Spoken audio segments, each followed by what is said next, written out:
कोहिकाफ की कहानियों जैसा ये गांव वादी कालाम से लगभग 15 किलोमीटर फासले पर वाक़ है। पहाड़, दरख्त और पूरी वादी बर्फ़ से ढकी हुई थी। पूरा मंजर ख्वाबनाक लग रहा था। हम इस वक्त मौजूद हैं कालाम के एक इंतहाई बुलंद मुकाम पर जिसे उशू कहा जाता है। इसके एक देहात में मौजूद हैं। पहाड़ों पर बर्फ छुपी हुई है और दर्जा हरारत नुक्ता जुमात से गिरा हुआ है, नीचे है और सख्त सर्दी है और हवाएं चल रही है ठंडी। और गांव के बच्चे भी हमारे साथ जमा हो गए हैं। एक दुनिया के हसीन तरीन जो मुकामात हैं तो उनमें से एक लगता है कि जन्नत अर्जी हैं और शायद जन्नत में अगर जो हसीन नज़ारे हों वो इसी कालाम जैसे हों। आज मेगोरा से हमने अपने सफ़र का आगाज़ किया तो हमारी मंजिल चोराट का गांव था।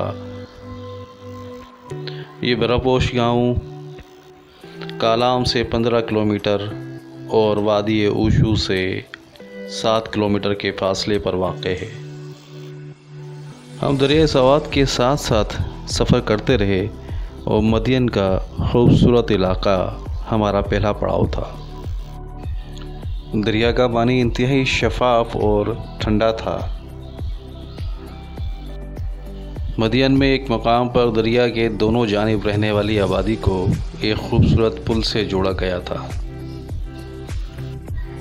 लोहे और जस्त की मदद से ये मजबूत पुल इंतहाई खूबसूरती से तामीर किया गया है, जो देखने वालों का दिल मोह लेता है।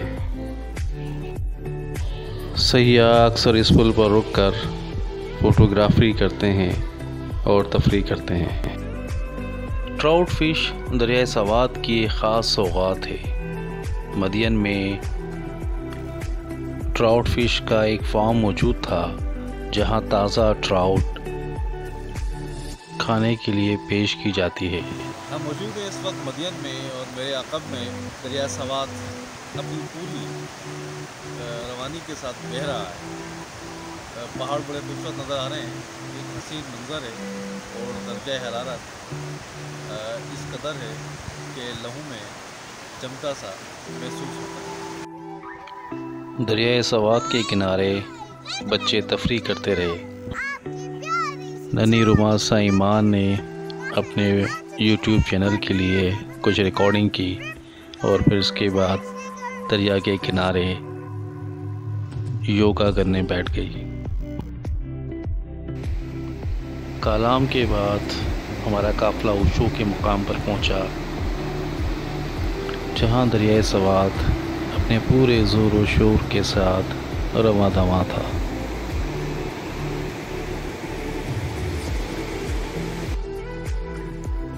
इस इलाके को छोटा माहौडन कहा जाता है। बुलंदोबाला पहाड़ों के दामन में दरिया सवात के साथ वाक़ ये तफरीह मकाम किसी भी तरीक़े से माहौडन से कम नहीं। हमारा काफ़िला कुछ देर यहाँ रुका रहा और कुदरती नज़ारों से लुत्फ़अंदोज़ हुआ। हमारी अगली मंजिल चोराट का गांव था, जिसके लिए अभी कई किलोमीटर का मज़ीद सफ़र तय करना था। चोराट का ये गांव लगभग 7500 फीट की बुलंदी पर वाक़ है। हर तरफ नरम और गुदाज ताज़ा बर्फ़ का राज था। बुलंद पहाड़ भी सफ़ेद पोश थे और चीड़ के दरख्त भी। पहाड़ के दामन, मैदानों, हत्ता के खेतों में भी कई फीट बर्फ़ जमा हो चुकी थी। रुमासा ईमान ने अपने बहन भाइयों और कज़न्स के साथ मिलकर यहाँ भी एक स्नोमैन बनाया और उसे सर्दी की शिद्दत से बचाने के लिए ऊनी टोपी भी पहना दी।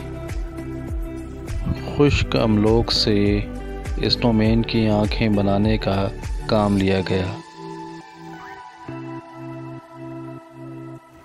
वहाँ मौजूद सयाहों ने ताज़ा बर्फ़ से खूब लुत्फ़ उठाया।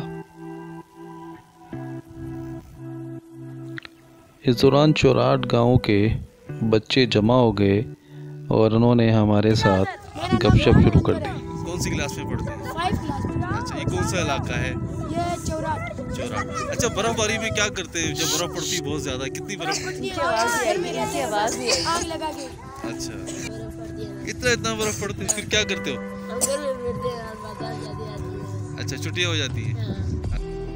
वादी सवात के इस दूर दराज देहात के बच्चों में बला का एतमाद था और वो बेहतरीन उर्दू बोल रहे थे। ये आपका नाम क्या है? क्या? और आपका?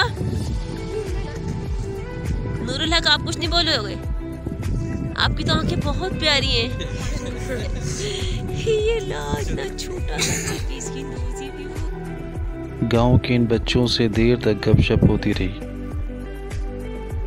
यूं वादे कालाम के इस खूबसूरत गांव का हमारा सफ़र इख्तिताम को पहुंचा।